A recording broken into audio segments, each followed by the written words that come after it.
الحمدللہ رب العالمین والصلاة والسلام علی رسول الکریم اما بعد فاعوذ باللہ من الشیطان الرجیم بسم اللہ الرحمن الرحیم یہدی الی الرشد فآمنا به ولن نشرک بربنا احدا وأنه تعالى جد ربنا ما اتخذ صاحبة ولا ولدا وأنه كان يقول سفيهنا على الله شططا صدق اللہ العظیم۔ واجب الاحترام سامعین، السلام علیکم ورحمۃ اللہ وبرکاتہ۔ سورہ الجن کی 2 سے لے کے 4 نمبر آیات تلاوت کرنے کی سعادت حاصل ہوئی ہے۔ ان آیات کا ترجمہ آپ سماعت فرمائیں۔ راہ دکھاتا ہے ہدایت کی، پس ہم دل سے اس پر ایمان لے آئے ہیں، اور ہم ہرگز شریک نہیں بنائیں گے کسی کو اپنے رب کا، اور بے شک اعلیٰ و عرفہ ہے ہمارے رب کی شان، نہ اس نے کسی کو اپنی بیوی بنایا ہے اور نہ بیٹا، اور یہ راز بھی کھل گیا ہے کہ ہمارے احمق اللہ کے بارے میں ناروا باتیں کہتے رہے۔ اللہ کا قول سچا ہے جو بڑی ہی عظمت والا ہے۔ عزیزان گرامی قدر، حضور کریم صلی اللہ تعالیٰ علیہ وآلہ وسلم جب اپنے صحابہ کے ساتھ نماز ادا فرما رہے تھے اور اپنی خوبصورت ترین آواز میں قرآن کریم پڑھ رہے تھے، تو جنوں کا ایک وفد 3 سے لے کے 10 یا اس سے زیادہ وہاں سے گزرا، تو بڑے غور سے قرآن سنا، جیسا کہ 1 نمبر آیت میں بھی فرمایا یہی گیا ہے۔ جب انہوں نے قرآن سنا تو ان کے دل کی دنیا بدل گئی، ایمان لے آئے۔ پہلے کافر تھے، اب جب جنات واپس اپنے قبیلہ میں جاتے ہیں تو انہیں جا کر بتاتے ہیں کہ ہم نے تو ایک عجیب و غریب قرآن سنا ہے۔ اس سے پہلے جو آیت ہے نا، اس میں قرآناً عجبا، عجیب و غریب قرآن سنا ہے جو ہدایت کی طرف رہنمائی کرتا ہے۔ یہدی الی الرشد فآمنا بہ، یہدی الی الرشد، ہدایت کی طرف یہ رہنمائی کرتا ہے۔ فآمنا بہ، پس اب ہم تو اس پہ ایمان لے آئے ہیں، ہم اس سے اتنے متاثر ہوئے ہیں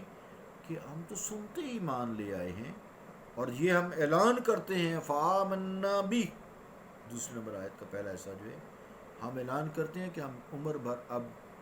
اپنے رب کے ساتھ کسی کو شریک نہیں ٹھہرائیں گے، ہم اس پر ایمان لے آئے ہیں۔ وَلَن نُشْرِكَ بِرَبِّنَا أَحَدًا، ہم اپنے رب کے ساتھ بالکل کسی کو شریک ٹھہرائیں گے نہیں۔ عجبا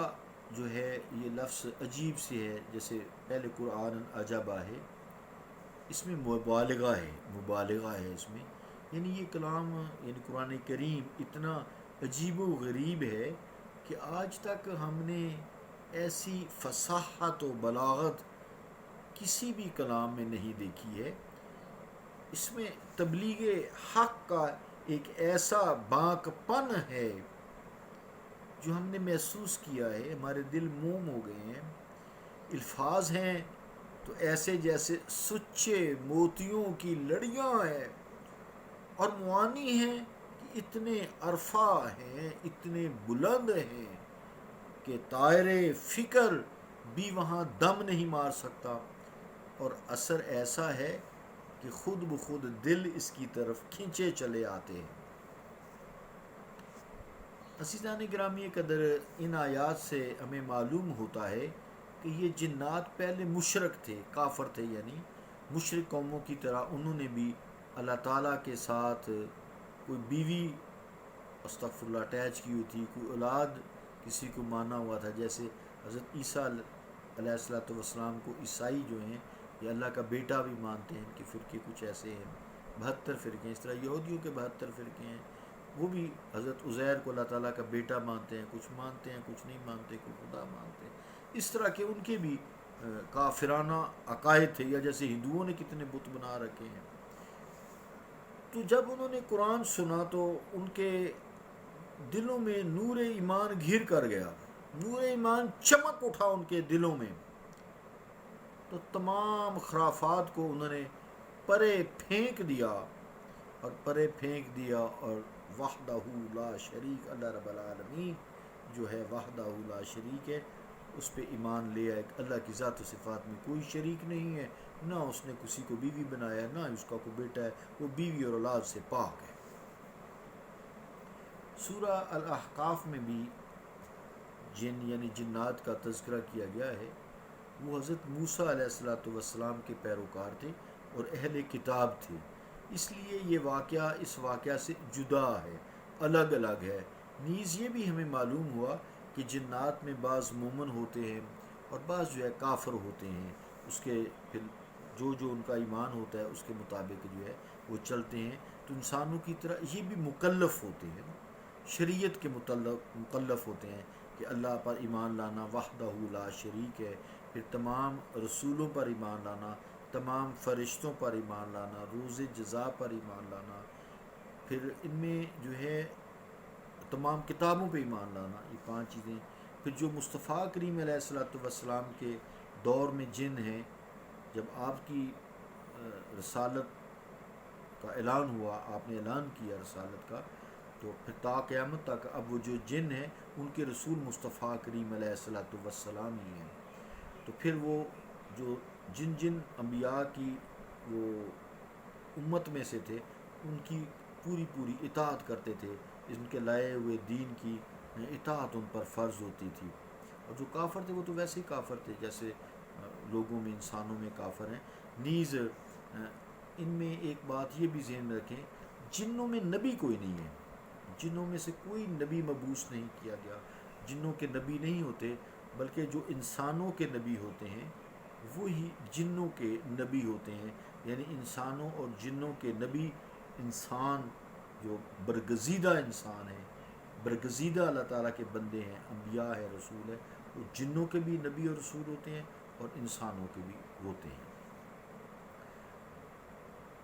جو آیت نمبر 3 ہے، فرمایا وَأَنَّهُ تَعَالَى جَدُّ، تو جد کا معنی ہوتا ہے عظمت و جلال، یعنی ہمارے رب کی عظمت اور جلال بڑا اعلیٰ و عرفہ ہے، کوئی اللہ تعالیٰ کی ہمسری نہیں کر سکتا، کوئی دعویٰ نہیں کر سکتا۔ وَقِيلَ مُلْكُهُ وَسُلْطَانُهُ، یعنی جد کا مطلب ہے اسی کی حکومت ہے اور اسی اللہ رب العالمین کی بادشاہی ہے۔ آگے جو آیت نمبر 4 ہے جس میں سفیہنا کا لفظ ہے، تو یہ سفی کا لفظ اس کے معنی ہوتے ہیں بے وقوف، جو عقل و شعور سے کام نہ لے، بے وقوفیاں کرے، جس میں کوئی عقل مت تو ہو لیکن بے وقوفیاں کرتا رہے، احمق جسے ہم لوگ کہتے ہیں۔ اس سے وہ سرکش جن مراد ہیں جو راہ حق سے بھٹک گئے تھے، جیسے عیسائی ہیں، یہودی ہیں، ہندو ہیں، یا دوسرے پارسی جو مشرک قومیں ہیں، چاہے وہ اہل کتاب ہیں چاہے وہ اہل کتاب نہیں ہیں، ان کو ہم کہیں گے یہ صفی ہیں، یعنی احمق ہیں، سیدھے راہ سے بھٹکے ہوئے ہیں اور کفر و گمراہی میں یہ مبتلا ہو گئے ہیں۔ اور اللہ شاتتا، جو 4 نمبر آیت کا آخری لفظ ہے شاتتا، تو الشتت الافراط فی البعد